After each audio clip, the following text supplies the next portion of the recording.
June 5th, 10th, 1944. Yawata, Japan. It's just after midnight when a deep rumble rolls across the quiet city. At first, people think it's thunder, but it isn't the sky that's breaking its history. Miles above the sleeping city, at 31,000 feet, silver giants move through the night, each one longer than a locomotive. Daring guines for massive right are 3350 duplex. Cyclonus pulse, in steady rhythm, a heartbeat of metal and fire. These are the new American bombers the Japanese have heard rumors about. The Boeing B-29. Down below, air raid sirens begin to wail. In the darkness of airfields near Japanese pilots scramble to their fighters. Nakajima Ki-43 Oscars and Mitsubishi, a 6EM-0's aircraft that once ruled the Pacific skies. As they race down the runway, their commanders bark through the radio. Intercept at altitude.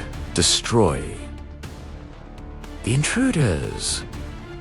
But even as they climb, the laughter begins. The B-29s are colossal, twice the size of the bombers they're used to seeing. Pilots joke over the intercom, calling them flying whales, impossible targets. Even American arrogance with wings. They'll never get those monsters over Japan, one pilot says, smirking beneath his oxygen mask. Another laughs. Too big to fly, too slow to fight. But then, they see them. Tiny black dots at first, barely visible against the stars. The fighters push higher, minus 20,000 feet. 25,000. Tracer. Fire arcs. Upward. Thousands of rounds. Red streaks in the dark. But the shells fade before they even reach the bombers. From the cockpits below, the Japanese pilots stare in disbelief. The giants keep flying. Then, the bomb bay doors open. Yawata vanishes beneath a storm of fire. Steel mills, factories, homes, all swallowed in a single, blinding inferno. The mockery stops that night. But the lesson has only begun. In the days after the raid on Yawata, the Imperial General Staff downplays the attack. Newspapers call it a minor nuisance, the damage insignificant. Yet inside the Air Defense Headquarters, the tone is very different. For the first time, Japan has been bombed by planes that no one could reach. Engineers pore over reports from surviving pilots. The details sound almost impossible. The bombers were flying higher than 30,000 feet. Their speed exceeded 350 miles per hour. And worst of all, they could do it for thousands of miles, refueled and repaired from bases far beyond Japan's reach. Still, pride blinds many in the Imperial ranks. An oversized toy, one officer sneers. Its engines will overheat before it even reaches the mainland again. And in a sense, he's right. The early B-29s are plagued with problems. The Wright Air 3350 engines overheat and burst into flames without warning. Mechanics in India and China work around the clock, fighting to keep the Superfortress alive. The project's cost is staggering more than the entire Manhattan Project that's quietly unfolding in New Mexico. Yet the Americans keep going. For General Kurtz LeMay, failure isn't an option. The Pacific is vast, and Japan's cities are far beyond the range of ordinary bombers. Only the B-29 can reach them. It's the war's ultimate gamble. A flying fortress that could carry fire to the enemy's. Meanwhile, Japan's pilots train harder, higher, faster. But their machines, the nimble Zeros and aging interceptors, are relics of a different war. They're service ceilings, and where the B-29's true power begins. One pilot writes in his diary, "We climb until our blood turns cold, but the whales still float above us. They glide through the sky like gods." He doesn't know it yet, but that helpless awe will soon turn to horror. Because even as Tokyo sleeps beneath peaceful spring skies, America's preparing something far worse than high-altitude bombing. Something that will make even the heavens themselves burn. March 9th, 1945. Tinian Island, Pacific Ocean.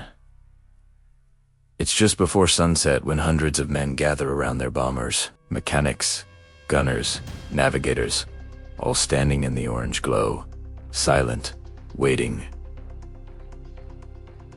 The air smells of fuel and sweat, On the tarmac stands General Curtis LeMay, cigar clenched between his teeth, eyes cold and unwavering. He's about to order something that will change the face of war forever. The B-29 Superfortress was designed for precision to hit industrial targets from miles above the ground. But tonight, precision isn't the goal.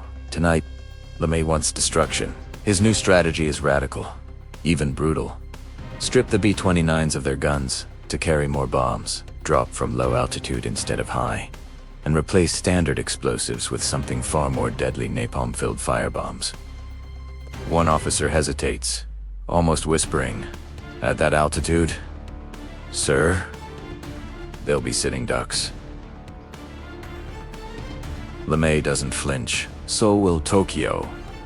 At 5:30 p.m., the engines ignite. 334 bombers rise from Tinian's coral runways, each one carrying nearly 7 tons of The sun dips below the horizon as they form up over the Pacific, a steel armada heading north. Hours later, as the coast of Japan appears beneath the clouds, the bombers descend. They're flying at just 5,000 feet now, skimming the dark ocean air. The moonlight glints off the waves below. At 12:08 a.m., the first Superfortress opens its bomb bay doors over Tokyo. The city, built mostly of wood and paper, lies silent below. Then the first wave hits. Clusters of Ma-69 incendiaries burst open in midair, scattering hundreds of tiny firebombs that stick to rooftops and burst into molten flame. Within minutes, the fire begins to spread, block by block, street by street. The second wave arrives, then the third. The inferno feeds itself, roaring higher, merging into a single storm of heat. The temperature rises beyond imagination, over 1,600 degrees Fahrenheit. Asphalt melts beneath fleeing civilians. The oxygen is sucked from the streets as people run toward the rivers, only to find them boiling. Above the chaos, the B-29 crews can feel the turbulence from the heat even miles away. One gunner stares down through the bomb sight and murmurs, "It's all on fire." The pilots say nothing. They fly on through the updrafts, their planes jolting like leaves in a hurricane. By dawn, 16 square miles of Tokyo are gone. Over 100,000 people are dead. More than 1 million are homeless. And for the first time, even Japan's most loyal soldiers understand. These giants in the sky, onsamaktas too big to fly, have brought the empire to its knees.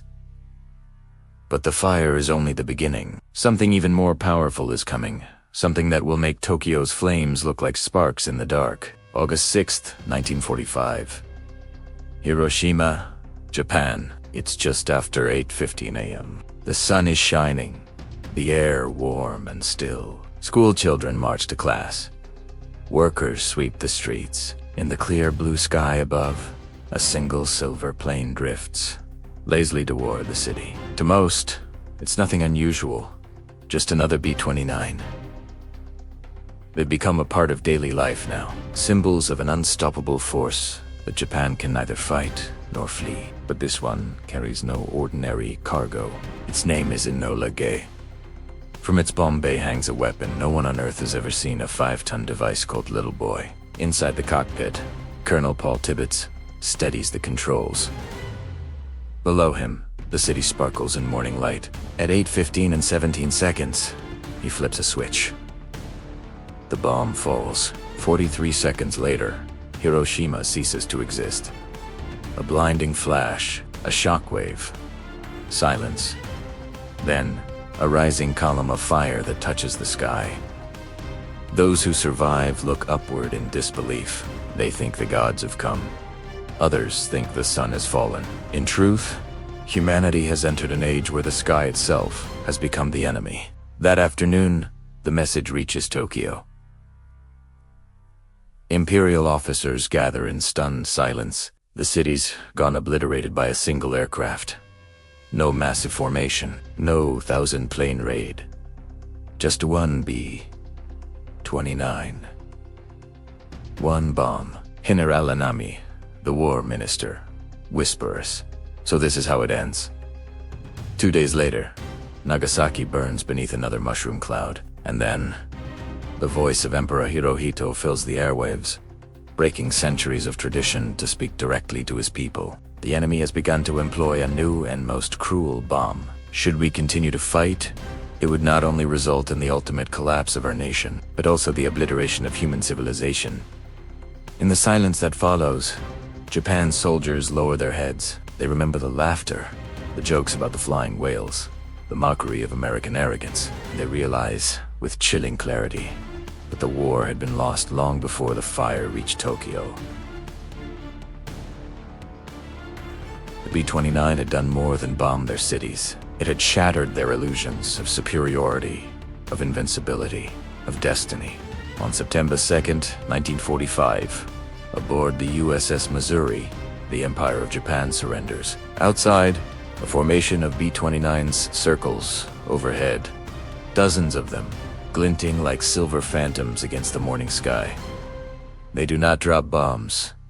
They do not fire. They are silent witnesses to the end of an era they themselves had defined. And somewhere, in the ruins of Tokyo, a former Zero pilot looks up at the contrails and murmurs, "Too big to fly." Yet they flew higher than any of us ever could.